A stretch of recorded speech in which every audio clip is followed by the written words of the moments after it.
திமுக 2026இல் ஜெயிக்காது என்றும் 4 முனை போட்டி 2026இல் இருக்கும் என்றும் ஆணித்தரமாக அண்ணாமலை அவர்கள் தெரிவித்திருக்கின்றார். அதன் வீடியோவை பார்ப்போமாக. தமிழகத்தினுடைய தொழில் வளர்ச்சி பின்தங்க ஆரம்பித்திருக்கிறது அப்படின்னு நம்ம சொல்ல ஆரம்பிச்சிருக்கிறோம். பின்தங்க ஆரம்பித்திருக்கிறது. மற்ற மாநிலங்கள் எல்லாம் தமிழகத்தை முந்தியடித்து முன்னாடி போக ஆரம்பிச்சிருக்கிறாங்க அப்படின்னு.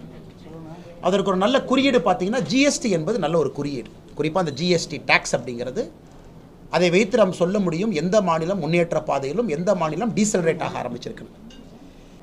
தமிழகத்தை மட்டும் பார்த்தீங்கன்னா ஜிஎஸ்டி மூலமாக வரக்கூடிய மாநில வருவாயும் இன்றைக்கி -11% போயிருக்கு. Maharashtra 12.4% positive, Uttar Pradesh 14.6% positive, Karnataka 8.3% positive, Telangana 9.8% positive. ஆனால் தமிழ்நாட்டில் ஜிஎஸ்டி -11% நெகட்டிவ். ஸோ அப்படி என்றால் தமிழகத்தினுடைய பொருளாதாரம் சீர்குலைய ஆரம்பித்திருக்கிறது. அதனால் உடனடியாக திமுக அரசு இண்டஸ்ட்ரி தொழில் வளத்தை பெருக்குவதற்கு ஊக்குவிப்பு கொடுக்கணும். பெரிய நிறுவனங்கள் வரும்பொழுது சிவப்பு கம்பளத்தை விரித்து வரவேற்கணும். குறிப்பாக சிங்கிள் விண்டோ கிளியரன்ஸை கொடுக்கணும். குறிப்பாக எந்தவித பஞ்சாயத்தும் பண்ணாமல் தண்ணீராக இருக்கட்டும், கரண்ட்டாக இருக்கட்டும், லேண்டாக இருக்கட்டும் எல்லாமே கொடுக்கணும். சிஎம்மோட தமிழகத்திலிருந்து மத்திய பிரதேசில் பணிபுரிகிற அதிகாரிகள் வர்றாங்க. 4 பேர் கூட நிற்கிறாங்க. உங்களா இங்கே பாருங்க, உங்கள் ஊருக்காரர் தான் மத்திய பிரதேசில் ஐஏஎஸ்ஆர் இருக்கார். மொபைல் நம்பர் எக்ஸ்சேஞ்ச் பண்ணிக்கங்க, எதாக இருந்தாலும் டைரெக்டாக கூப்பிடுங்க, சிஎம் ஆஃபீஸ் குரூப்பில் வச்சுக்கோங்க, 24 ஹவர்ஸில் சால்வ் பண்ணுறோம். தமிழ்நாட்டில் ஏன் அது நடக்க மாட்டேதுன்னு தான் நான் கேட்குறேன். நான் ஜிஎஸ்டிக்கான அந்த வேல்யூ சொல்கிறதும் குரோத்து குறைஞ்சிருச்சு, டேக்ஸ் ரெவென்யூ நெகட்டிவில் இருக்குது.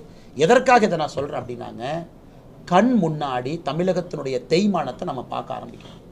மற்ற மாநிலத்தினுடைய வளர்ச்சி மிரட்டும் அளவுக்கு, நம்மை பிரமிப்பூட்டும் அளவுக்கு மற்ற மாநிலத்தினுடைய வளர்ச்சி இருக்குது. அதனால் அதே கட்சியில் நான் தொண்டராக இருந்தாலும் கூட, மத்திய பிரதேஷ் முதலமைச்சரின் மீது தனிப்பட்ட முறையில் எனக்கு பெரிய மரியாதை இருந்தாலும் கூட, நம்முடைய மாநிலத்திற்கு வேறு நிகழ்ச்சிக்கு அவங்க வந்திருந்தால் நான் போய் நின்றுருவேன்.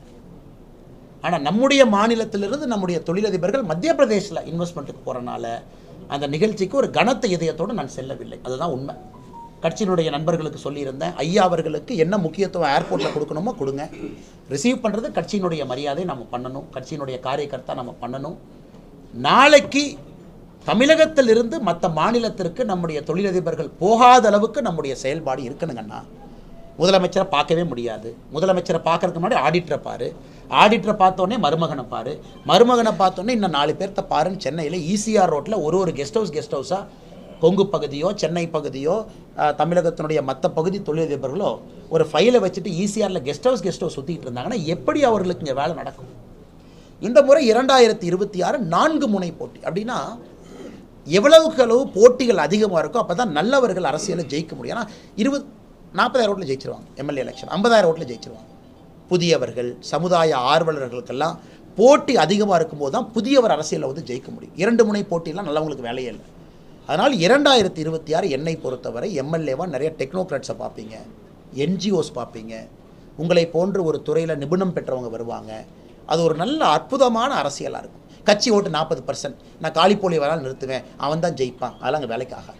இன்றைக்கி எப்படி இருக்குது தமிழ்நாட்டில், எனக்கு இவ்வளோ, நான் பெரிய கட்சிப்பா, எங்களுக்கு இவ்வளோ % ஓட்டு இருக்குது, நான் யாரை வேணாலும் நிறுத்தி அவன் ஜெயிப்பான், நீ அவனுக்கு ஓட்டு போடு, கட்சி சிம்பலுக்கு ஓட்டு போடு. அது நடக்கக்கூடாதுன்னு நாங்கள் நினைக்கிறோம்.